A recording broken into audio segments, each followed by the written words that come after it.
Party నియమావళి party లైన్లో ప్రతి ఒక్కరు ఉండాల్సిందే, అది అందరికీ వర్తిస్తుంది. ఇంతకన్నా ఘోరంగా కమెంట్స్ చేసుకున్న వాళ్ళు, బూతులు తిట్టుకున్న వాళ్ళు కూడా పార్టీలో ఉన్నారు. కానీ తన మీద వై అని ఆయన క్వశ్చన్ చేస్తున్నారు. ప్రభుత్వము రాహుల్ గాంధీ గారి ఆశయం తెలంగాణ ప్రభుత్వం ఇంప్లిమెంట్ చేస్తే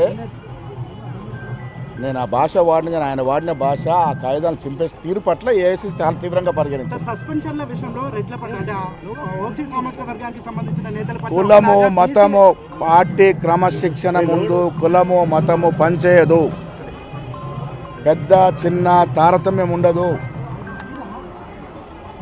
పార్టీ లైన్ దాటినప్పుడు ఎంతటి వారిపైన క్రమశిక్షణ ఉంటాయి. మల్లన్న విషయంలో మొదటి నుంచి కూడా చాలా విషయాల్లో ఆయనకి మందలిస్తూ వచ్చినాము, ఇది పద్ధతి మంచిది కాదని చెప్తూ వచ్చినాము. అయినప్పటికీ కూడా ఆయన ఆ కాయిదాన్ని తగిలియడం అనేది చాలా తీవ్రంగా పరిగణించాల్సి వచ్చింది.